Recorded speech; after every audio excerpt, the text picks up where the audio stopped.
Так, друзья, всем приветики. С вами опять Дмитрий. Я продолжаю снимать серию или видео про то, что кушают голландцы в Голландии. Такой каламбур у меня получился. Или какая еда популярна. Я вот стою вот напротив такой вот закусочной, как сейчас напротив меня расположена. Это самая такая рядовая обыкновенная закусочная. Она очень распространена в Голландии. Они все ржут с меня. Вот. Да. Вот, короче, я ее называю потатница, но она называется снэк-бар, такой мини. Вот, поэтому здесь можно купить потат или картошку фри, различную там жареное что-то такое вот во фритюре. Сейчас вот давайте так позырим, что тут есть сейчас. Смотрите, такие вот блюда распространены, вот любимая голландская еда. Если вы где-то увидите на отдыхе человека, жующий потат, это значит будет голландец. Вот, и Hebben jullie haring? Ja, dat wou ik zeggen. Kijk, он мне уже показывает, что... Он мне уже показывает, потому что он знает, про что я буду говорить. Потому что все, наверное, приходят и спрашивают, где харинг. Вот. Ну, вот смотрите, вот так вот. Самое, что ни на есть, обыкновенная голландская закусочная. Если в Америке они там называются take-off, то в Голландии они называются вот снэк-бары. Да, я забыл сказать, харинг это по-голландски селедка, по-русски селедка. Он показал только что вот сейчас харинг, это селедка, он показал. Так что вы сейчас вот увидели самую популярную голландскую еду. Ну или одну из самых популярных. То есть картошка фри и селедку. Друзья, я уже дома. Привет еще раз всем. Так вот, продолжаю рассказывать. Смотрите, какие еще очень популярные именно национальные блюда голландские. Потому что некоторые это не национальные блюда, а просто они очень популярны в Голландии. А я сейчас хотел бы рассказать, какие именно национальные голландские блюда. Так вот, есть такое блюдо хашье называется. Хашье. Вот вы его сейчас на экране видите, вот где-то здесь или здесь, там или там. Так вот, что это за блюдо такое? Это берется говядина. Я его не буду готовить, потому что, мы его не планируем, готовить. Просто я сейчас вам расскажу примерно. Мы его готовим, раньше часто готовили, периодически, скажем так. Так вот, что такое хашье? То есть берется говядина, долго варится, очень долго варится, и туда добавляется очень много лука. Очень много, просто серьезно. И вот эта вся консистенция, и можно еще перец, болгарский перец добавлять. И вот эта вся консистенция варится.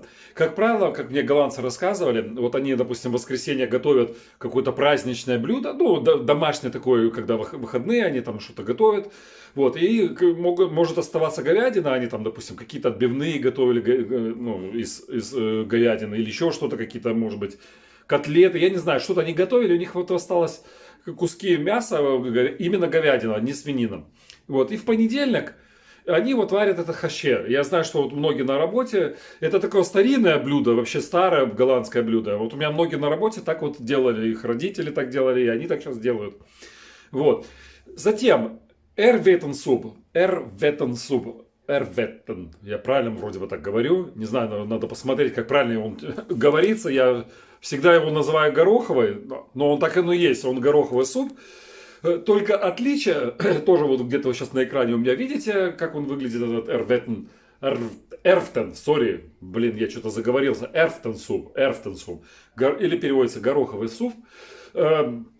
Чем отличается от нашего горохового супа? Первое. У нас, мы когда кушаем гороховый наш суп, русский там или страны СНГ, вы горох видите, то есть он круглый, все как положено. Голландцы варят этот горох 3-4 часа. До того консистенции он варится, пока он не превращается в пюре. Вот от варки он превращается в пюре.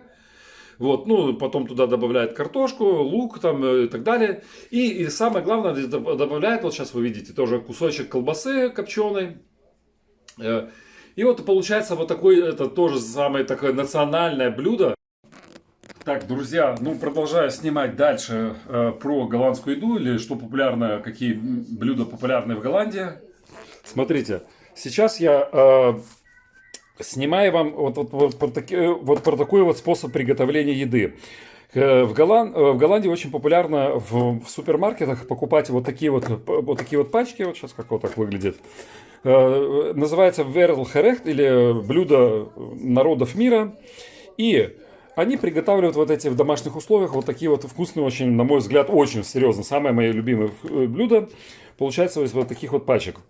Что в пачках сидит? Как правило, как, например, вот это японские терияки. Здесь, например, рис сидит, какая-то одна приправа. Здесь была еще одна приправа. То есть мы докупили мясо, замариновали. Сейчас мясо должно какое-то определенное время помариноваться. Здесь на обратной стороне пачки написано, что вам необходимо докупить к этому блюду. Вот, вы докупаете в том же магазине, например, здесь вот даже нарисовано уже, как правило. И вот здесь еще, смотрите, вот уже нарезано это все. Здесь тоже это в том же магазине мы все купили. Сейчас это все пожарится. Ну, короче, вы сейчас все увидите на своем экране. Смотрите, ну, в данном блюде мы обжариваем сначала мясо, а потом туда добавляются овощи. Просто это я вам не показываю, как это все готовится. Это показываю, что кушают голландцы. Ну и за одним снимаем уже способ приготовления. Так, ну, друзья, ну смотрите, вот такая вкуснятина получилась. Ну, сколько по времени, ну, полчаса, наверное, да, приготовливалось это все. И вот такая вот вкусняшечка получилась. Почему на двоих, вы спросите? Потому что жена покушала, это нам с Данилой такие вот порции. Все, давайте, пока не переключайтесь, потому что я буду снимать дальше, что кушают голландцы, какие блюда популярны, да? Две-три порции, да. Ну вот, 2-3 порции, ну как раз 2-3 порции. Кира уже покушала рыбку, покушала. Так, друзья, смотрите, следующее блюдо, с которым я хотел бы вас познакомить, это штампот. Его несколько разновидностей. В данном случае мы готовим штампот с эндиви. В основном голландцы готовят, ну, эндиви это такое вот растение, скажем так. В основном голландцы готовят с буренкол. Нет, они не готовят в основном буренкол. Они готовят зимой, когда сезон буренкола и нету эндивия. Ага. А потом, когда заканчивается буренкол, они готовят с эндивием, потому что нет буренкола. Вот так вот, это, короче, жена там сзади сказала, я переведу. То есть зимой они готовят с буренколом. Когда, ну, буренкол переводится из голландского языка переводится как, наверное, листовая капуста. Ну, дословно это перевести, крестьянская капуста. Бурен это крестьяне, а кол это капуста. Буренкол, крестьянская капуста. Но мы в переводчике нашли, что это листовая капуста. То есть, потому что не всегда правильно, это невозможно с голландского языка дословно перевести. Вот, например, аспержис мы перевели как спаржа. Ну, блин, что-то я спаржу представлял по-другому совсем. Ну, спаржа это будет, то есть про аспержи я потом расскажу вам дальше немножечко. Так вот. Что для этого нужно? Картошка для этого блюда. Вот она внизу сейчас находится. Вот. Затем вот этот индиго, или как это называется? Как это растение называется? Картошка внизу. Да, картошка вот внизу. Сверху эндивий. Эндиви, да. Я посыпала бульоном грибным, вообще лучше овощной. Да. Ну, вообще лучше овощной, да, бульон. Вот. Это варится до того момента, пока это все не разварится напрочь. То есть, 20 минут я варю. да, ну, 20 минут. И желательно картошку покупать, которая по-голландски это называется fast cooking. Ну, я говорю, лучше не покупать fast cooking, а крауэмих, ну, которая разваривается, то есть, которая очень быстро разваривается при кипении. Затем, что еще нужно для этого блюда, для штампота? Кусочки сала вот такого с мясом обжарить, потом его надо обжарить. Ну, это все дальше увидите. Вот, ну, бульон, вот в данном случае грибной, можно овощной. Вот индиви, то есть, или буренкол. Затем для подливки джус. Штампот, я не знаю, что это такое, потом, может быть, Кира объяснит. И колбаса нужна копченая, в данном случае это это в данном случае это махер, это обезжиренная. Так, ну вот просто жена не хочет в камеру попадать, стесняется, приходится самому все придумывать эту фигню. Не мужское это дело рассказывать про готовку в Голландии, но раз взялся, раз назвался груздем, полезая в лукошко. Так вот, какое блюдо еще на десерт очень популярное в Голландии? Это стандартное, серьезно популярное голландское блюдо, которое голландцы готовят в каждой семье и очень часто. Вот есть такая фирма Доктор Уткер. Я его не рекламирую, просто Может быть, есть и другие фирмы, но мы в основном покупаем, ну не в основном, мы всегда покупаем именно вот эту фирму. И это не торт, а это, скорее всего, будет чизкейк. Творожный торт. Или творожный торт, но, может быть, по-русски это перевести как чизкейк. Хотя, наверное, не чизкейк это, я не знаю, Вот он короче. на картинке. Смотрите, вот он на картинке нарисованный. То есть вот такая вот будет пудинг, скорее всего, это, ну, или творог. Я не знаю, как это все по-русски объяснить. Будет. А? Творог будет. Ну, творог взбитый, да. И здесь вот такой очень тонкий Песочная коржик. основа, да. Да, то есть корж на песочной основе подсказывает мне с правой стороны Рецепт камеры. тут. А? Рецепт с обратной стороны. Ну да, рецепт, Всё как как обычно, на пачках, да, и уже до этого я вам объяснял, что рецепты все стоят на пачках. И даже нарисовано, смотрите, видите, как все нарисовано и показано, как это все приготавливается. То есть, Листик дается. да, здесь Форма вот, невидна. вот листик вот так укладывается, там же листик в этой же пачке находится. Вот так все это укладывается. Буду делать корж. Корж делать не надо, печь не надо. То есть, Крошка со сливочным маслом перемешивается. так, Это будет основа. Она тут застынет. А сверху взбить творог. ага. Ну, то есть, вот в одной пачке это коржика, а во второй пачке будет для творога. Сливки. Надо еще вот сливки для этого приготовления этого торта. Творог. То есть Микс. микс, да. На миксер. А, сверху. творог, да, вот такой творог надо еще покупать. Ну, это обыкновенный творог. Творог, я не знаю, по ударению куда ставить правильно. Единственное, что этот, я не знаю, сказал или нет, этот торт вообще не печется. В духовке он вообще не запекается. То есть это торт холодного приготовления. Друзья, пока, смотрите, сейчас готовится торт. У нас в том числе одновременно готовится и... Я вам сейчас буду говорить штампот дальше, как приготавливается. То есть, вот видите, сейчас надо зажарить сало. Ну, сало это или не сало, как это правильно сказать. Просто все это голландские слова. Копченое сало, да. То есть, вот мы его пока сейчас перемешиваем вот так. Картошка уже практически размякла, потому что уже прошло минут 15, практически 20 минут. И она, когда вот уже превратится в пюре, то надо ее туда добавляются следующие другие ингредиенты, которые вы увидите дальше. Так, смотрите, ну что Кира ты сделала? Растопила сливочное масло и смешала для коржа микс. Теперь это в холодильник на 10 минут. На 10 всего, я думал, всегда больше стоит он. Торт будет стоять, да, больше, но сначала корж, чтобы схватился. Так, что там? Соус? Содержимое пакетика, это соус будет. Соус для стампота. Да. То есть берем содержимое этого пакетика, растворяем в воде. 250 грамм воды, сейчас закипит. Потом туда вот остатка, 25 грамм остатков от сала туда.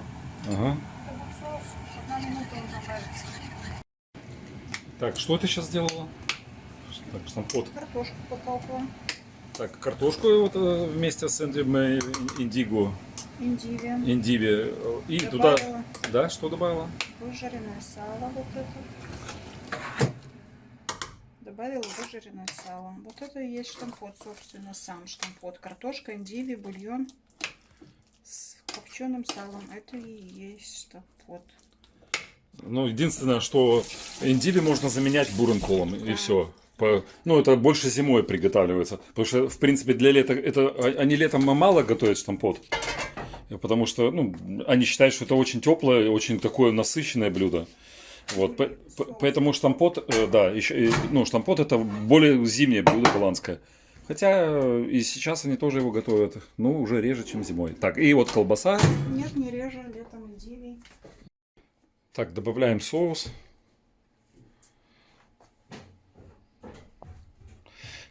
Колбасу мы просто погрели в магнитроне.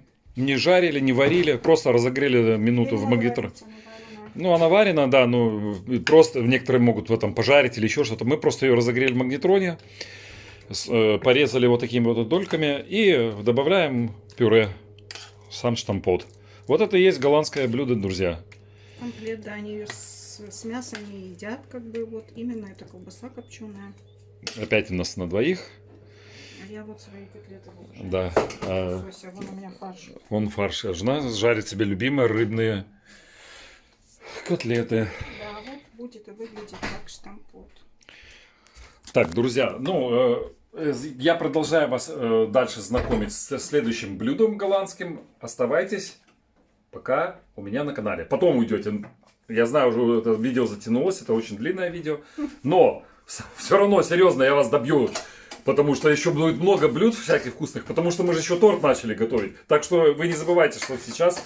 торт будет, если в реальном времени, он будет готов всего, наверное, завтра. Лучше всего вот этот торт голландский. Но по волшебной палочке мы сделаем так. 1, 2, 3. Так, друзья, смотрите, вот такой вот результат получается самого классического голландского торта. То есть вот эту всю массу вы вылаживаете на торт, на коржу имеется в виду. Надо специальную форму иметь. И вот такой вот красивый результат.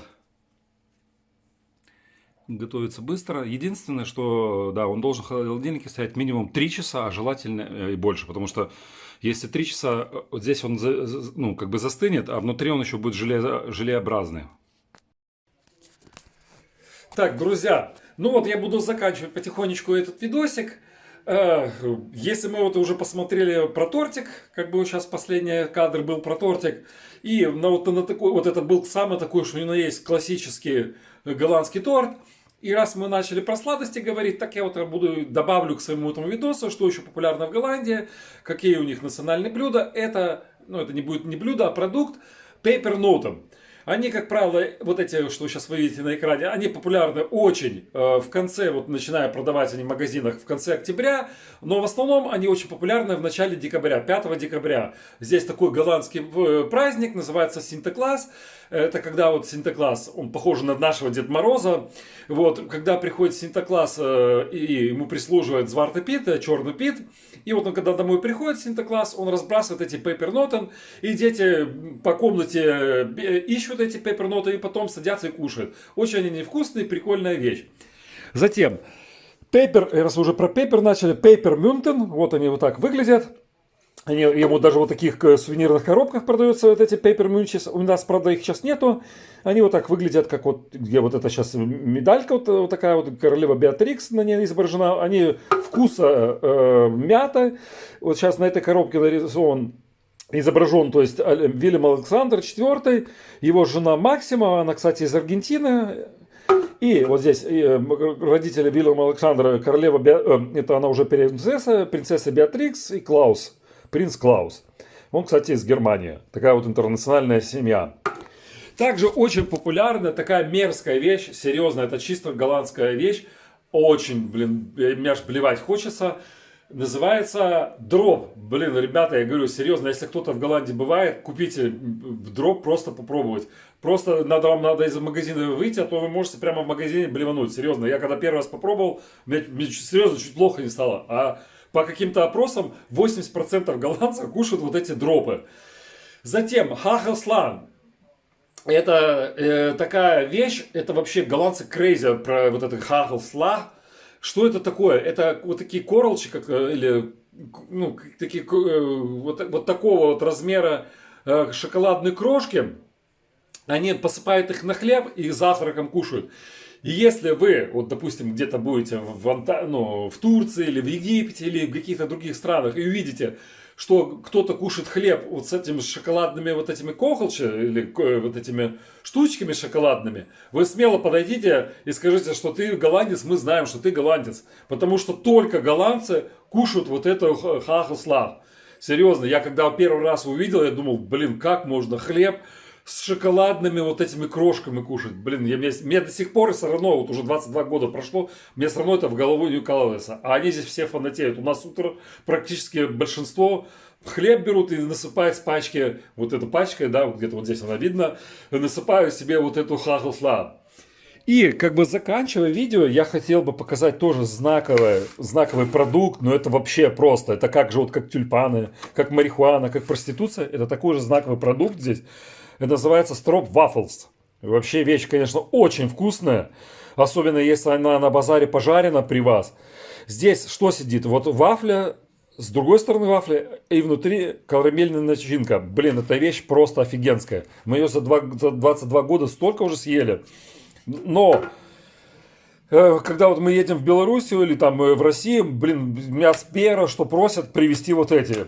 Мы, помню, в машине нагрузили 20 пачек. Блин, таможня нас не хотела пропускать. Подумали, что мы занимаемся продажей вот этих строп-вафл. Это такое же вот голландское, ну, национальное блюдо. Или продукт национальный. Друзья, ну вот на такой вот сладкой ноте я буду заканчивать этот видос. Есть, конечно, еще вот я бы хотел бы посоветовать быстренько бонан суп, бобовый суп, скорее всего, вот так он будет называться. Затем очень вкусный суп, это тоже, по-моему, только в Голландии его делают, мостард суп или мостард. Ну, мостард это горчичный суп. Он, как правило, делается зимой. Очень вкусный суп. Мы его часто делаем и очень часто кушаем зимой. Очень вкусный суп. Советую, посмотрите, найдите рецепты в интернете. Может быть, будет там по-голландски написано, но с помощью Google Translate переведите и приготовьте. И серьезно, вот запомните, попомните мое слово, что вам этот суп очень понравится. Все, друзья, вот эти были 2 серии. Снимал я 2 недели. Даже, наверное, больше, практически 3 недели для вас эти 2 видоса про то, что мы тут едим, какая еда популярна в Голландии, национальные блюда какие-то. Все, если вам это все вам понравилось, ставьте пальчики вверх, пожалуйста, подписывайтесь на канал, если кто-то не подписался. Ну, поделитесь, может быть, где-то в каких-то соцсетях или еще где-то с друзьями этим видосом или моим каналом. Буду вам признателен, стану популярным видеоблогером. Нет, шучу, я там для души этот канал у меня. Все, с вами был Дмитрий, а в следующей серии вы увидите... Ну вот, смотрите, стул 749 евро. Просто 749 евро. Другой стул 1250 евро. Простой обыкновенный стул. И то без вот этой для шеи. Она 60 евро отдельно идет.